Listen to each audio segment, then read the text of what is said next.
this being my dear that every liar.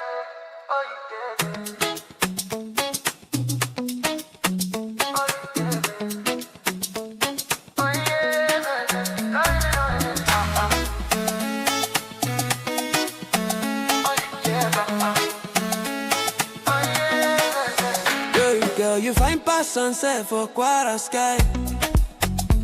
FlowFM they play, I no go lie. Your ways they move to the rhythm, my supply. Be sweet for body, or more, I know 59. Turn me on with the melody. FlowFM, you be remedy. No station fee compete, you be energy when the DJ drop on me the internet. Flow it up, Ilorin no they stop, never stop. 92.7 turn it up. The Nigeria and United States, trying to deepen security ties as Washington offers, support for media belts, and of course some every other, story that surrounds insecurity. We are hearing in Bauchi State that the government has ordered the closure of primary, secondary, and even government-owned private institutions as well to shut down. Is that the best move to shut down schools or to protect schools? Is it a very great move? All of this we'll discuss. But first, I say good morning to you and thank you so very much for tuning in to FlowFM 92.7. Welcome to the Headline News Analysis. My name is Adeyemi. I'm Danielle Shitta-Bey. Thank you for joining us this morning. Good morning to you, Nicholas. Good morning. How are you doing today? I'm fine. All right, that's great to hear. The views to be expressed is not in any way the position of FlowFM 92.7 or the staff therein, but is expressed by our in-house analyst Nicholas Uwerunonye and any individuals who would call on the show this morning as well. We're also streaming live on YouTube and on Facebook, so you can get on any of these apps and get in on the live action happening in the studio right now. Let's start off. We're talking about insecurity for about a few days now, and it's a really big thing in the country right now. And now the Southwest Governors Forum on Monday renewed its call for the establishment of state police. I know you mentioned that yesterday as well. Exactly. Yeah. Insisting that Nigeria can no longer delay decentralizing its policing structure. Mm-hmm. Yeah, it makes a great deal of sense, to raise that issue again. And we don't know exactly what is, delaying the process because as far as I can recall, I know that the National Assembly has already done the needful in terms of preparing the legislation, and I think both houses have signed off on it. And if I recall too, I think there was at some point even the National Economic Council sat on that matter and they gave the approval. So, and the president has pledged countless number of times that he is ready to support state police. As a matter of fact, he has no option because if there is anything that we know. About the president, his political career, his philosophy, his political mantra, it's about true federalism. And one of the ways, you determine a true federalism in a country is when each constituent unit, have their own form of security at some level where they absolutely control. We don't have that as we speak. So this, it raises the question, especially now when we are facing a great deal of insecurity as to why this thing is being delayed. And we don't exactly know where, the issue lies because a few days ago, myself and a few guys were talking about this and there have been talks about, if you have a state police, what happened to the local government since it's a 3-tier of government. You have the local government, you have the state government, and of course the federal government. Those are the units, that make up the federation, and especially given the Supreme Court ruling, and some of my friends were arguing that probably it's the state is unwilling, concede a measure of that authority to the local government. They need to have a kind of a sheriff kind of system, a local government-based, policing system, which is actually, on paper, that is the right thing to do. But for me, when you look at the complexity of Nigeria, I think we should deal with that state police first. You understand? Then, of course, at the grassroots level, of course, we have the issue, the vigilantes and the rest of the local government could handle that. Because there is no other time than now, that we need this particular measures to be taken, especially given the security situation that is all over the place. The fact is, the military, the police, the DSS, they're overstretched. There is no denying that fact. All right. Can we say it's a proactive move by the Southwest, governors? The Southwest, ironically, we need to commend them. They have been proactive all this time. All right. Now, here's the thing. Here's where I'm going. Now, with their proactiveness, they came about the Amotekun. Yeah. And if you look at with the rising level of insecurity, how can we assess the performance of Amotekun in protecting the Southwest? Initially, it was a push to protect the Southwest, then came on board Amotekun. So how can we say they have performed pretty well? And then with this call for the creation of state police? I think that this issue of banditry would have soared beyond control if it were not for Amotekun. Because like I keep on repeating here, there was at some point I was at Ikoyile, where before the coming on board of Amotekun, and about 13 communities were sacked, and I have been monitoring situations around that place. You don't have that situation there anymore.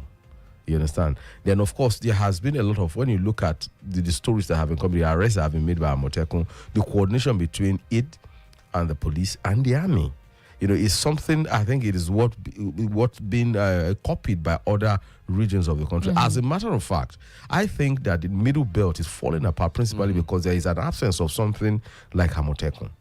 The UGM and, unknown government scenario that we have in the Southeast is because the Bubiago has not been cohesive. It has not been, it's... So the Southeast governors have not been able to come together to see that Bubiago stands firm. Firm, yeah, because you have pockets of, successes here and there. It is not uniform like you have in the Southwest. You understand? What could be the reason for that? Oh, of course, you cannot divorce it from the politics of the average Southeast. The Southeast people are very poor. I keep on saying it. At a point where you think that they will not be unified, they are like granite, in their unity. But at some point where you think, this is a done deal, you see them balking. But here is a case of security and protecting because lives and property, and of course principal where you have. So why not come together and use but you see, that is the thing. You have pockets of places like Olu, Ihiala, Olu in Imo State, Ihiala. Those are the places where you have the hotbed of this insecurity. They are just pockets of places. Then apart from that, don't forget that the Southeast is heavily policed. We are talking of every kilometers you have, almost every mile you have a security checkpoint manned by military. So there is a military operation around there. So most of the governors feel there is absolutely no need to over-securitize the entire landscape.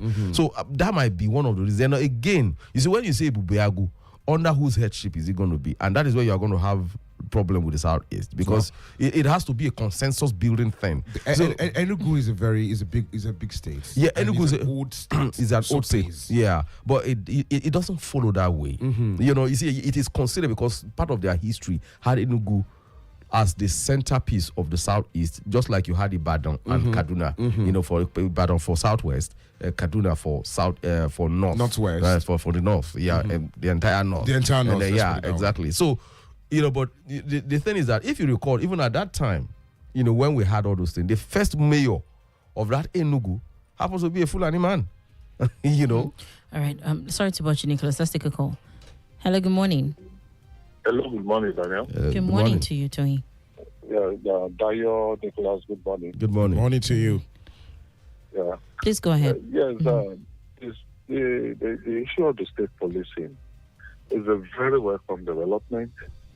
And I know for sure that the South will always be at the forefront of anything that is progressive. I'm proud to say that. If you look back at history, during the regional government, it was the Western region that was in the forefront of development. We cannot deny that. And the English are there. The fact that the Southwest is true. Don't discriminate when it comes to ethnic, tribe, or religion. Minimally, you rarely hear of religious issues within the Southwest. Hello, Tony. I hope we're not trying to have a repeat of yesterday. Yeah. Please try and cut it back, Tony. Yeah. I get what Mr. Tony is trying to say. You see, the Southwest has something going for it. A unified culture, that understands the places of age. Nicholas, Sorry, hold what's your on, first hold on. Hello. Good morning. Oops. Okay. Sorry. Please Yeah, continue. he's speaking from experience, and that is well known. The Southwest has a lot going for it in terms of reaching easy consensus. There are structured, it's a structured society where you see where authority flows from. But there is a contrast in the South. Is where it is diffused. Can we say that trickles down from power war? No, I think it's more of it predates a war. I think it's more of they have a traditional ruling system where the Kabiyesi, then of course the Oyomesi that decides for, and of course it's replicated. So that culture, that language, it allows for easy barrier. It places no barrier in reaching consensus easily. And of course the place of where people you consider as leader. It's so easy. It is a structured, being a leader in the Southwest is a well-structured thing. But in the Southeast, it's not like that. You say the most, in the traditional setting, the most powerful person is the clan head. You understand? So one clan head is not superior to the other. So before you can reach a consensus, you must come together and agree that this is the way you are going. And before... Okay. Nicholas, hold on a little bit. Good morning to you. And before a leader emerges, he must have been seen by all the hoi polloi that this is a dedicated person. He has a clean hand. He has really sacrificed. That was why you saw what happened to Nnamdi Azikiwe. Is the case of Ojukwu, even the case of Peter Obi. You understand? It must be, leadership is about serious sacrifice. It's not about age, whether you have money or whether you have built houses for people. It's whether you have been selfless. So there will be that problem whether the average Igbo state will concede authority centrally, or regionally, to one particular place. So that is this is just my opinion about why Buago appears to be rather weak. So they would rather prefer, like you have in Anambra State, for instance, you have its local policing, this thing that is very, at some point it was even going haywire. You understand? But you don't have it in other places. Enugu, for instance, there is peace there, but you don't have all this local outfit, thing happening there. Of course, you have Abia State that appears to be doing, but you have no issue of a Buago or wherever. So it's a pocket of, it's a very Republican kind of setting. All right. Do you see us coming together, seeing as this insecurity really affects everybody in whatever region that you are? It could hit you at any time, at wherever you are. Do you see, since the Amoteko are like solid as compared to the Ebubiagu, do you see them maybe coming together, trying to collaborate in some way? You see, that is the ideal thing. That is the ideal thing. But you see, my experience about Nigeria is that usually the ideal thing doesn't appeal to us in this country. You understand? Okay. All right, Nicholas, hold on. Hello, good morning. Good morning to you. What is your name and where are you calling from, please? Okay, this is Michael from Ilorin. Michael, please go ahead with your comment. Okay, so on the state police, I think what is what's in the process or where the process has gotten to is they just finished public hearing and they are about to go to the third reading, which is, of course, the plenary. And at that level, all the items that debated will be itemized. For example, if we have 20 items, to third will now vote. So out of the 20 items, it's possible that maybe only 10 will pass and will go for concurrence before it goes to the state. But the National Assembly yesterday, they took a decision this time around because they're always at loggerheads with the governors. So now they want to invite the governors, the specific governors, to a roundtable meeting where these items will be deliberated and they will seek their opinion so that most of the interests of those governors will be protected when they are going for third reading. So what survives from the third reading that goes to the state? Well, all right. Thank you, Michael. That is resolved on time. Thank you, Michael. But what they have been going, the last time I had this, the Senate president speak on that matter, it was very clear that the state policing thing is a done deal as far as they are concerned.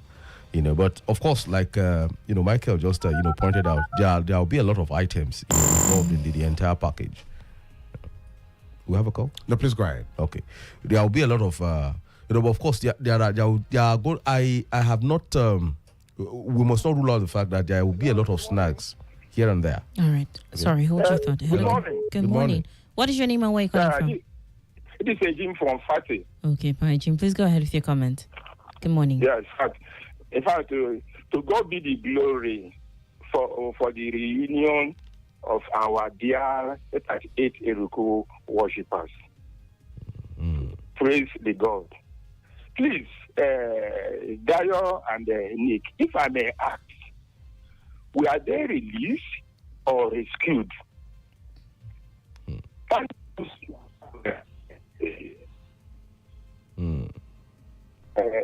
Commander ordered the rescue and the arrest of the criminals and to execute them. And since then, we have not had any arrest. I was listening to our able governor the other day, Mr.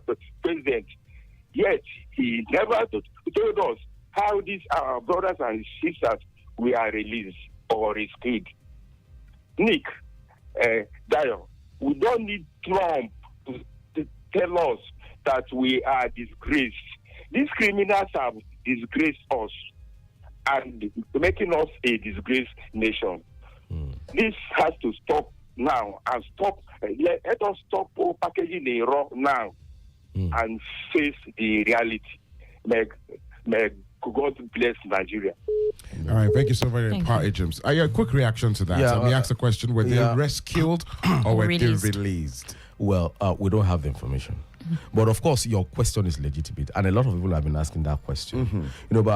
Pai Jim, please, I need you to understand that. You see, when you have a rescue situation, an abduction, kidnap, rescue situation, there are several scenarios that can play. That can bring about the release of the hostage. There could be back channel talks. There can be a give and take. There can be subtle threats. There can be a lot of things that we cannot put our fingers to. But the long and short of it is that I believe that pressure was brought to bear on them. Either by way of some measure of a give and take or whatever, we don't know yet. But I know definitely at some point we will get to know and we'll come here and we'll say it. All right. Before we move away from insecurity, let's quickly touch on academics. Before then, affects insecurities in a way. It appears that it's affecting education. Some civil society organizations are saying that is it a deliberate attack on education, as you see schools are being shut across the country. In Bauchi State, for example, schools are shut in Bauchi State. In Kwara, for example, in Ifelodo, in Lokiero. These are steps taken by state government to protect pupils and all. But some section of the people say that it might be a deliberate attempt to curb the spread of education. What do you think? Yeah, well, you see, on the surface it appears so. Don't forget, what is Boko Haram anyway? That is Western education is haram. It's bad. So that was what they set out. That is the agenda. But again, you see, like I said, this banditry terrorism has a lot of face. On the surface, it appears as if it's a religious war. You understand? And to a very large extent, our response to it and the response of people, involved who should, have, kind of, in a way without probably not meaning to confirm it. You understand? But for me, I think it is far deeper than that. You understand? I think it's way, in fact, every fundamentalism that any issue of extremism that you have, always has a deeper theme that is way out of, it is not even religious in nature. It is more of geopolitics, economy, and politics. That's all. That is what it is all about. But like you rightly said, then again, what is the aim of terrorism? Terror is to strike fear. Is to make you change your way of doing things. How we know our routine and things like that. We are always afraid, psychologically, enslaved. The trust in government will be broken completely. That is the essence of terrorism. It will make it look like your government is ineffectual. So when they strike a soft target like schools, they achieve that purpose. When you shut down school, it looks as if your government is weak. So those are the scenarios. So it's not as if we cannot just say it's just about Boko Haram. It's against it's a targeted at school. No, there is. Hello, good morning, Adedayo and hello, good morning. All right, good morning to you. My name is Dr. Musonte. I'm calling you from UITH. Good morning to you, Doctor. I don't know whether you guys don't fall sick or have loved ones that fall sick. Because one of the newspaper headlines is that the health sector has been crippled for nearly a month due to the National Association of Resident Doctors strike. Well, what I want to say on the issue of on health sector is that the Minister of Health actually needs to be sacked by Mr. President because he's going abroad and doesn't have what it takes to push for the plight of Nigerian doctors vis-a-vis what it takes to fix the health sector. Because you can see that it is the Minister of Education that is pushing that ASU strike should come to an end. And recently he called us, the Nigerian resident doctors, as militants. And that statement has provoked us because we know what we do to be where we are. We know the price we have paid to be where we are. So Mr. President needs to sack the Minister of Health, Ali Pati, Professor Ali Pati, because he trained abroad and doesn't know what it takes. He didn't have the first-hand experience of what an average Nigerian doctor is going through to render healthcare services to our citizens. Because you have to move from resident doctor to be where he is now as a consultant. Should he have trained in Nigeria, he will not make that statement. Because he also exposed his own irresponsibility that he has not visited any of our 91 health sectors that have been crippled by this small militant group and the SMEs that are bleeding and the transport sector that is also bleeding in the various geopolitical zones that these health institutions are. That's one. On the issue of insecurity, aiding and abetting of terrorism is no longer oblivious to us Nigerians, because Nigerian high rank have been causing the act of ammunition to the bandits. That is on air everywhere. You can check and see. Also, army have also tried and their members caught up in the web of aiding and abetting in crime. What am I trying to say? It is far too long for Mr. President to push for state policy, as the governor of Ogun State has really said. On the issue of Uwerunonye that has been released by the DSS, it's not enough. Mr. President also needs to pardon Nnamdi Kanu to avoid unrest in the southeast. That is my contribution this morning. Thank you so much. All right, thank you so very much, Doctor. We quite agree and believe and know that the Joint Health Sector Union, as USO. No, but we have been speaking on the health. I've been back to apart from that, these are the issues over excessive workload. Unpaid salaries, adjustment of their salary, and of course, residency trading amongst all. And their strike has, really, really made the wards really empty. If you check up, a friend gave me a report on Sunday that he had an emergency on Sunday, yeah, exactly, and that his daughter was about to put to bed, and then there was an emergency, and then he had to. Same report from UCH Ibadan as well. To the wards are really, really empty. No, but there is something he spoke to that I think we need to address. All right, which is the utterance of the minister. I was going there. If the minister actually said they called them a militant, I think he that is irresponsible, and he needs to apologize like yesterday. Insensitive. No, that is uncalled for. That is irresponsible. A minister shouldn't be making such kind of utterance about people who are the live wire of the health sector. No, that is not cool. Alrighty. We'll bring attention to it as well. So let's see. Take a quick comment that we have. Dr. Mrs. Mao Lebara Famori. God's love for our country is unexplainable, immeasurable, and boundless. So much as if ours is the only country created. Think of the myriads of natural resources it bestowed upon us. With every clement environment, no earthquakes, no hurricane, no volcanic eruptions. Yet, were introduced into this land of divine blessings, such plagues as human quakes, economic tsunami, dog-eating dog culture, human degradation, and social retrogression. We must all reap what we sow. May God have mercy upon the people. And let's take a listen to this quickly. The presenters and the analyst, Mr. Nicholas, I greet all of you this morning. I am Phillips. I'm calling from Ilorin. So on this morning, for the issue of insecurity, I personally will advocate for, the citizens help, okay, where citizens will come and defend themselves, defend their communities. Well, in line with help from the governments in place. Okay, I suggest that citizens are trained and armed to protect their communities. Okay, if these bandits or terrorists or whatever know that when they come into a space and they will be resisted by small arms, licensed small arms, they will not come and lives will be protected. This is born out of, an experience, a movie I watched right from when I was little. If you remember the Police Academy series, okay, there was one series, I think part 8 or so, Citizens on Patrol, where crime was so much that the citizens in that area had to just, come on patrol and help themselves and in curbing the crime.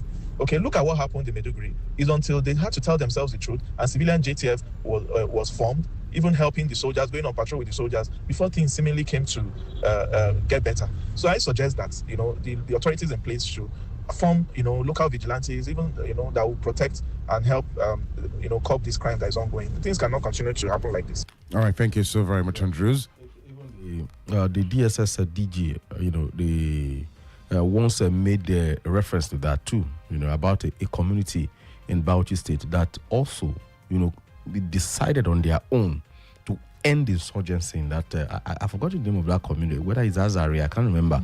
I saw the video where he was making that instance, but you see, a well articulated, well planned citizen defense system is perhaps the best. But you see, considering we have to look at our peculiarities if we are going to, go that way, go that route. Especially where you have a lot of, I don't know whether people understand how divided we are, in terms of, sentiments and things like that, the kind of things we say about each other. So you don't arm the same people that have those kind of sentiments. It's just like arming them to turn against people they've always nurtured one kind of stereotype against. So, we have to consider our peculiarity before we do that kind of a thing, All right. Well, let's touch on ASU before we round off on the analysis this morning. Although it's tomorrow that their NEC meeting is going to hold, where they will get to decide its next steps after renegotiating their terms with the federal government. What do you think will come out of it? Honestly, with the issue of insecurity, I think they have to be very careful because we are talking about lives now. We are talking, this is what is tackling, what we are tackling now is existential. Well, just like the doctor that called in said, all of these sectors seem to be collapsing: health, education, insecurity, so many things. Exactly. Well, but you see, what does the ordinary Nigerian well, do? there's a small saying in Yoruba. I don't know how to, it's Bokobati Baje, Jakemi Moboluku. That is when you have no name to protect. What is left is to protect your life. Your life. So that is Jakemi Mobo. That is what we are fighting for now. We are fighting for our lives. That is it. So that is my take about it. So maybe they might just have a way of, they might just put that off for a while because of the insecurity of the, that is currently going on. Alrighty. Your pattern shot real quick. Yeah. So good, but all the same, all hands must be on deck. This issue of state security, state policing thing. I think our leaders need to do more than they are doing right now, so that we can have a headway. All right. We thank you so very much, Nicholas, for your time this time on the program, the headline news analysis, and of course, we thank all the participants as well. So the views expressed is not in any way the position of FlowFM 92.7, but solely as expressed by the resident analyst, Nicholas Uwerunonye, and of course, some of the participants on the program. My name is Adeyemi. We're sure to return to your ears tomorrow again on the headline news analysis from 8 to 8:30. I'm Danielle Shitta-Bey. Thank you for joining us.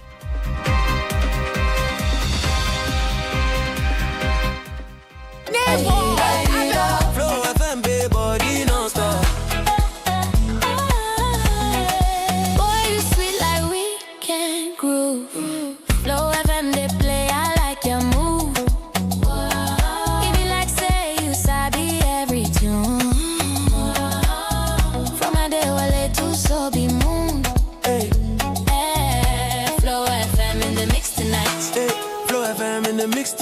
Flow FM 92, we the rule the night. Hey, Flow FM, we the rule